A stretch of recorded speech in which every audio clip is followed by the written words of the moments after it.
गांव में चलोगे? क्यों? वो गांव वालों का फोन आया था, प्रोटेस्ट कर रहे हैं गांव में। प्रोटेस्ट किस बात का? अपना सरकारी स्कूल था ना, बंद हो गया। अरे यार, बंद नहीं होया हो, मर्ज होया है। मर्ज मतलब? मर्ज मतलब अपना गांव में 2 सरकारी स्कूल थे, दोनों में बच्चे कम कम थे। अब दोनों को मर्ज करके एक स्कूल बना दिया। 2 स्कूल थे, हाँ। एक स्कूल बना दिया। हाँ, एक स्कूल वो तो बंद ही हुआ है। तो मैं इंग्लिश में बोल रहा हूं। पूरे हरियाणा में 300 से ज्यादा स्कूल बंद हो गए हैं। पूरे देश में 50,000 से ज्यादा स्कूल बंद हो गए हैं। और ये तो शुरुआत है। सरकार तो छाती ठोक के कह रही है कि और स्कूलों को बंद किया जाएगा, टीचर्स की पोस्ट को खत्म किया जाएगा। इसलिए गांव वाले अलग अलग गांव में प्रोटेस्ट कर रहे हैं इसके खिलाफ। अरे यार, गांव वाले तो पागल हैं, किसी बात की पूरी जानकारी है नहीं, बस प्रोटेस्ट कर दो शुरू। एक बात बता, जब कोई भी आदमी अपने बच्चों को सरकारी स्कूल में पढ़ाने को तैयार ही नहीं है तो उन स्कूलों का करेंगे क्या? कर दो बंद।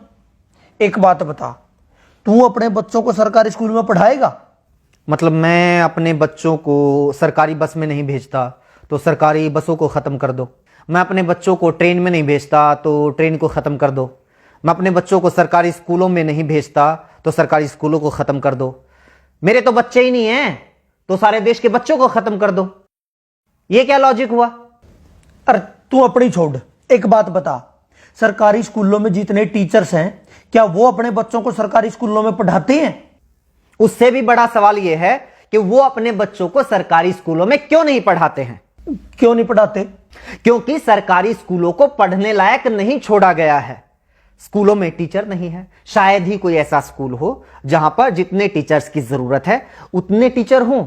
बैठने के लिए ढंग की इमारत नहीं है, कमरे नहीं है। कई स्कूलों की तो छतें गिर जाती हैं जिस वक्त क्लास चल रही होती है।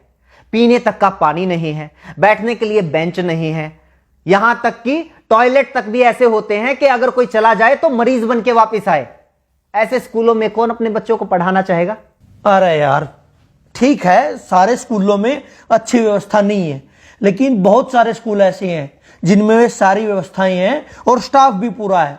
वहां टीचर्स कितना पढ़ाते हैं बताइयो? हाँ, सही बात, ये बात सही कही। अपने शहर में भी और बहुत सारे शहरों में, अलग अलग स्टेट में कई स्कूल ऐसे हैं, सरकारी स्कूलों की बात कर रहा हूं मैं, जहां पर स्टाफ पूरा है, ठीक ठाक व्यवस्थाएं हैं, साफ सफाई है, इमारतें वगैरह, बिल्डिंग्स वगैरह अच्छी हैं। उन स्कूलों में जाके देखो। आप टीचर्स की बात करते हो, अधिकारियों के बच्चे भी उन सरकारी स्कूलों में पढ़ते हैं। उन स्कूलों में एडमिशन के लिए सिफारिशें लगती हैं, एडमिशन नहीं हो पाते। कौन नहीं चाहता अपने बच्चों को सरकारी स्कूलों में पढ़ाना? कोई सरकारी स्कूलों को बनाए तो ऐसा जिसमें लोग अपने बच्चों को पढ़ाना चाहें। तो बना लो। जब सरकारी स्कूल के टीचर्स बच्चों को अच्छा पढ़ाएंगे तो सरकारी स्कूल अपने आप अच्छे हो जाएंगे। बता, क्यों नहीं टीचर्स बच्चों को पढ़ाते? मुझे एक बात बता, तू जंगल राज में रह रहा है या एडमिनिस्ट्रेटिव सिस्टम में रह रहा है? मतलब ये जंगल राज में होता है, अपने आप ठीक कर लो, अपने आप हो जाएगा, अपने आप सही हो जाएगा, अपने आप गलत हो जाएगा। शेर की मर्जी, जिसको मर्जी खा जाए, जिसको मर्जी छोड़ दे, उसके मूड के ऊपर है। ये हिरण की कैपेसिटी है, शेर से तेज दौड़ सकता है तो बच जाएगा, नहीं तो उसका शिकार हो जाएगा। ये होता है जंगल राज। एडमिनिस्ट्रेटिव सिस्टम, प्रशासकीय व्यवस्था पता है क्या होती है? जहां पर कोई जवाबदेही होती है, कोई हायरार्की होती है, कहीं चेक एंड बैलेंसेस होते हैं। प्रशासकीय व्यवस्था पता है क्या कहती है? अगर आप टीचर नियुक्त करते हैं या किसी भी महकमे में कोई भी कर्मचारी नियुक्त करते हैं तो वो अपने आप काम नहीं करेगा, उससे काम करवाना पड़ेगा। इसलिए चेक एंड बैलेंसेस होते हैं, जवाबदेही तय की जाती है। टीचर्स को अगर नियुक्त किया गया है तो वो काम नहीं करेंगे या काम करेंगे, ये देखने के लिए हेडमास्टर या प्रिंसिपल को नियुक्त किया जाता है। और सिस्टम ये मानकर चलता है कि वो प्रिंसिपल भी अपनी मर्जी से काम नहीं करेगा, उसके ऊपर भी बीओ की नियुक्ति होगी और वो भी अपनी मर्जी से काम नहीं करेगा। उसकी जवाबदेही तय करने के लिए डीओ की नियुक्ति होगी। डीओ के ऊपर और अधिकारी होगा, उसके ऊपर और अधिकारी होगा, उसके ऊपर शिक्षा मंत्री होगा और उसके ऊपर मुख्यमंत्री होगा। यानी अगर कोई एक टीचर किसी स्कूल में सही से नहीं पढ़ा रहा है तो ये सिर्फ उस टीचर का फेलियर नहीं है, सिर्फ उसकी गलती, उसकी कमी नहीं है, ये पूरे के पूरे सिस्टम की, शिक्षा मंत्री की, मुख्यमंत्री तक की जिम्मेदारी है। ये पूरा का पूरा सिस्टम जब कोलैप्स होता है तब जाकर कोई कर्मचारी अपना काम सही से नहीं करता है। हद है यार, तुम तो ये कह रहे हो कि मतलब हिंदुस्तान के हरियाणा राज्य के जींद जिले के किसी तहसील के किसी गांव के किसी कोने में बने हुए सरकारी स्कूल में एक अध्यापक पढ़ा नहीं रहा तो उसके लिए जिम्मेदार शिक्षा मंत्री, उसके लिए जिम्मेदार मुख्यमंत्री है। उसका काम ही ये है। अगर शिक्षा मंत्री को यह नहीं पता है कि उसके टीचर्स ढंग से काम कर रहे हैं या नहीं कर रहे हैं, उनकी क्या जरूरतें हैं, क्यों अपना काम सही से नहीं कर पा रहे हैं, क्यों उसके स्कूलों से बच्चे कम हो रहे हैं, तो किसकी जिम्मेदारी होनी चाहिए? किस बात का शिक्षा मंत्री है वो? अगर वो अपने स्कूलों को सही से नहीं चला पा रहा है तो उसको हटाओ नौकरी से, किसी और को लगाओ। और क्या बात करते हो, सरकारी स्कूलों के टीचर्स अपना काम नहीं करते? यही सरकार होती है ना, यही सरकारी कर्मचारी होते हैं जब इन लोगों की ड्यूटी लगा दी जाती है कि जाके पता करो गांव में कितने लोग खुले में शौच करने के लिए जाते हैं। सुबह 4 बजे 5 बजे उठ के बाहर कौन पोटी करने के लिए जा रहा है, उनकी गिनती यही टीचर्स करते हैं। कभी परिवार पहचान पत्र बनाने में ड्यूटी लगा दी जाती है, कभी कावड़ियों की सेवा में लगा दी जाती है, कभी मेले और मंडियों में ड्यूटी लगा दी जाती है, और उन टीचर से यही सरकार काम लेती है। वो काम तो बड़े अच्छे से कर देते हैं टीचर्स। पता है क्यों? क्योंकि सरकार टीचर से वो काम करवाना चाहती है, शिद्दत से करवाना चाहती है, इसलिए वो काम करवा लेती है। लेकिन यही सरकार नहीं चाहती कि ये टीचर्स स्कूलों में पढ़ाएं। इसलिए मैं भी मानता हूं बहुत सारे टीचर्स अपना काम ईमानदारी से नहीं करते होंगे, क्योंकि उनको पता है कोई चेक एंड बैलेंस नहीं है, कोई जवाबदेही नहीं है, और सरकार खुद नहीं चाहती कि सरकारी स्कूलों में पढ़ाई हो, ताकि बच्चे धीरे धीरे स्कूलों से अपना नाम कटवा कर प्राइवेट स्कूलों में चले जाएं, फिर स्टूडेंट्स की संख्या कम हो जाए और सरकार को बहाना मिल जाए, बच्चे तो आ ही नहीं रहे, स्कूल बंद कर दो। यह ज्ञान देने वाले बहुत मिलेंगे।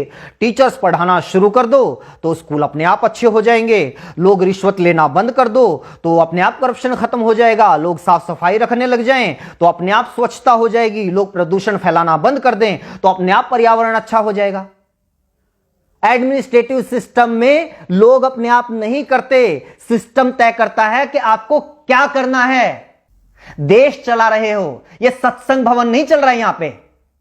चल ठीक है, ये जो पढ़ा रहे हैं या नहीं पढ़ा रहे, सैलरी पता है उनकी कितनी है? 70,000, 80,000। प्राइवेट स्कूलों में भी टीचर हैं 20-20, 25-25 हजार में, इनसे काफी अच्छा पढ़ाते हैं। इनकी सैलरी इतनी क्यों है? अब इस बात को तो क्या जवाब दूं? रुक एक बार, एक लिस्ट में इसी की निकाली थी मैंने। अपने देश में बहुत सारे लोगों को यह लगता है कि टीचर्स की सैलरी बहुत है, लेकिन जो दुनिया के अच्छे अच्छे देश है ना, जहां पर अच्छा एजुकेशन सिस्टम है, लाइफ लिविंग स्टैंडर्ड है, जहां का वीजा लगवाने के लिए दुनिया भर के लोग मरते हैं, उन देशों की बात कर। कनाडा में $1,00,000 सालाना, $1,00,000 सालाना टीचर्स की औसत इनकम है। पता है कितना हुआ? 1,00,000 को 80 से गुणा कर 80 लाख रुपए सालाना। बता महीने की कितनी सैलरी हुई? जर्मनी में 63,000 यूरो, वो भी लगभग 80 रुपए के बराबर है, उसको भी 80 से गुना कर। आगे आजा, नीदरलैंड में 60,000 यूरो, ऑस्ट्रेलिया में 98,000, लगभग $1,00,000, यूएसए में $60,000, आयरलैंड में $48,000, डेनमार्क में 47,000 यूरो, ऑस्ट्रिया में 45,000 यूरो। और तुम लोगों को यह लगता है कि हमारे देश में टीचर्स की सैलरी तो पता नहीं बहुत ज्यादा है। प्राइवेट स्कूलों में तो 20,000 में पढ़ा रहे हैं। जब सरकारी स्कूल वालों की 20,000 रुपए सैलरी कर दोगे ना, तो फिर 10,000 वाले आएंगे, वो कहेंगे कि हम 10,000 में पढ़ाने के लिए तैयार हैं। और जब 10,000 सैलरी कर दोगे तो 5,000 वाले आएंगे, और जब 5,000 कर दोगे तो 500 रुपए वाले आएंगे कि हम 500 रुपए में पढ़ाने के लिए तैयार हैं। और जब 500 कर दोगे तो वो लोग भी आएंगे कि जी बस 2 टाइम की रोटी दे देना, हम तो उसी में पढ़ा लेंगे। और जब वो भी कर दोगे तो वो भी आएंगे कि रोटी की भी जरूरत नहीं है, सिर छुपाने के लिए बस छत दे देना, तो हम पढ़ा लेंगे। कितना नीचे जाओगे? बनना तो अमेरिका कनाडा है, लेकिन नीतियां तुम्हें सोमालिया जैसी चाहिए। इसीलिए तो हमारे देश के जो अच्छे वैज्ञानिक हैं वो मौका मिलते ही विदेश में कट लेते हैं, अच्छे इंजीनियर विदेश में चले जाते हैं, और अच्छे पढ़ाने वाले भी विदेश में चले जाते हैं। दुनिया का ढंग का ऐसा कोई विकसित देश उठाकर देख लो, वहां पर शिक्षा मुफ्त होगी या फिर बहुत थोड़ा बहुत खर्च करके कोई भी अपने बच्चों को अच्छी शिक्षा दे सकता है। स्वास्थ्य सेवाएं मुफ्त होंगी या फिर थोड़े बहुत खर्चे पर कोई भी अपना इलाज करवा सकता है। हाँ, ये आई बात, मुफ्त स्वास्थ्य सेवाएं मुफ्त, शिक्षा मुफ्त, ट्रांसपोर्ट मुफ्त। ये जो मुफ्त की रेवड़ियां वाला सिस्टम है ना, यही गलत है। क्यों दे भाई मुफ्त? एक तो ये बात गलती से मुझसे ही निकल गई, फ्री। फ्री क्या होता है? तो सरकार को टैक्स देता है, हाँ 28% तक जीएसटी देता है, दूध दही तक के ऊपर भी टैक्स है, पानी तक के ऊपर टैक्स है, कहीं इनकम टैक्स, कहीं प्रॉपर्टी टैक्स, कहीं जुर्माना है, कहीं टोल टैक्स, गाड़ी लो तो टैक्स, सुई लो तो टैक्स, हवाई जहाज लो तो टैक्स, 50 तरह के टैक्स देता है। पैदा होने वाले बच्चे से लेकर मरने वाले आदमी तक इस देश में हर कोई टैक्स देता है। एक भिखारी से लेकर अडानी अंबानी तक इस देश में हर कोई टैक्स देता है। लेकिन बदले में सरकार क्या देती है? अगर बदले में सरकार हमारे बच्चे को एजुकेशन तक नहीं दे पाती, बदले में सरकार हमारे बच्चे को हेल्थ सर्विसेज तक नहीं दे पाती, तो किस बात का टैक्स भाई? बात पता है क्या है? आज तो तुम लोगों की थोड़ी बहुत औकात हो गई है कि भाई 5-10 हजार रुपए महीने के तो अपने चिंटू मिंटू को पढ़ाने के लिए हम दे ही सकते हैं, इसलिए क्या करना है सरकारी स्कूलों का, करो बंद। अपने चिंटू मिंटू की चिंता है, लेकिन वो जो मनरेगा के मजदूर हैं वो कहां से लेके आएंगे भाई 5-5, 10-10 हजार रुपए महीने की फीस? उनके बच्चे कहां पढ़ेंगे?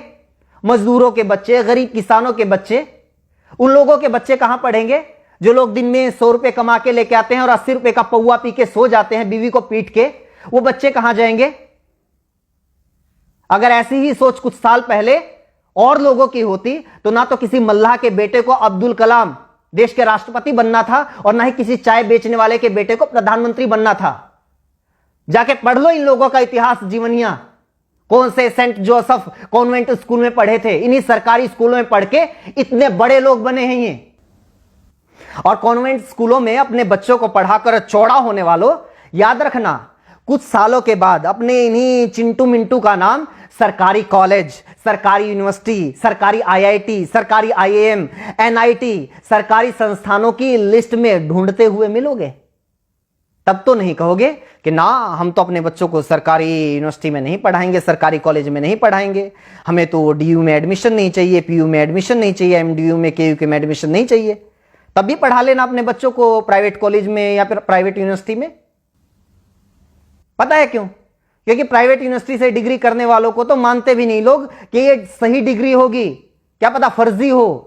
ये रुतबा है आज भी सरकारी संस्थानों का, और कुछ साल पहले तक सरकारी स्कूलों का भी यही रुतबा था। लेकिन धीरे धीरे धीरे धीरे हालात ऐसे कर दिए कि आज सरकारी स्कूलों को बंद करने की मांग वो लोग कर रहे हैं जो खुद सरकारी स्कूलों में पढ़कर यहां तक पहुंचे हैं।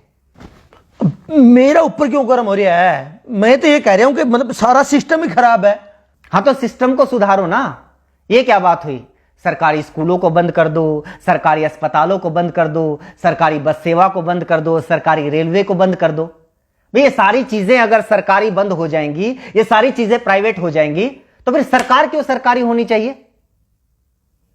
20,000 रुपए में शिक्षा मंत्री भी मिल जाएगा, 25,000 रुपए मुख्यमंत्री भी मिल जाएगा। असल में तो फ्री में मिल जाएगा, असल में तो उल्टा मुख्यमंत्री शिक्षा मंत्री बनने के लिए पैसे देने वाले लोग मिल जाएंगे। इनको भी ले आओ प्राइवेट। सिस्टम को सुधारने की बात करो ना, टीचर्स को दोष देके नहीं नहीं बंद करो, इनकी ज्यादा सैलरी है। वैसे जितना इनका काम है ना, इनके लिए तो 10,000 भी ज्यादा है। मतलब मेरा चाचा का लड़का है, सुबेरे 8-9 बजे स्कूल में जाना, 2-2:30 बजे वापिस आ जाइए, हैं संडे की छुट्टी, कई बार सैटरडे की भी छुट्टी, फिर होली दिवाली, मतलब छुट्टी छुट्टी पता नहीं कितनी छुट्टी होती हैं। तनख्वाह 60,000 70,000 रुपये। और यहाँ देखो दिन रात मतलब दुकान में काम करा, होली दिवाली कितने बार तो यार पता नहीं छुट्टी हुआ नहीं हुआ, 9-10 घंटे कम से कम दुकान खोलते हैं, दिन रात मेहनत करते हैं, तब जाके 2 पैसे आते हैं घर में। असली समस्या तो ये है ना, मेरी बुआ का लड़का सरकारी लगा हुआ है, मेरे चाचा का लड़का सरकारी लगा हुआ है, मेरे पड़ोस में सरकारी लगा हुआ है। पूरे मोहल्ले में एक बच्चे को नौकरी मिल जाए तो सारे मोहल्ले में आग लग जाती है। इस जलन का क्या करेंगे भाई साहब? बस लोगों को यह चाहिए कि भी हमारी एक आंख फूटी हुई है तो सामने वाले की दोनों फोड़ दो। और सरकार भी इस बात को बहुत अच्छे से समझ रही है, इसलिए तुम लोगों को बताती रहती है टाइम टाइम पे कि आज हमने किसानों की दोनों आंखें फोड़ दी, आज हमने मुसलमानों की दोनों आंखें फोड़ दी, आज जाटों की फोड़ दी, आज पटेलों की फोड़ दी, आज बैंक वालों की फोड़ दी, और अब ये सरकारी टीचर्स की फोड़ रहे हैं। तुम लोग खुश? लेकिन नागरिक तो उस दिन बनोगे ना, व्यवस्था तो उस दिन सुधरेगी ना, देश तो उस दिन आगे बढ़ेगा ना, जब खड़े होके कहोगे कि जी सामने वाले की जो दोनों आंखें हैं वो सलामत रहनी चाहिए और मेरी एक आंख फूटी हुई है उसका इलाज करवाओ। तब पता चलेगा सरकार क्या करती है।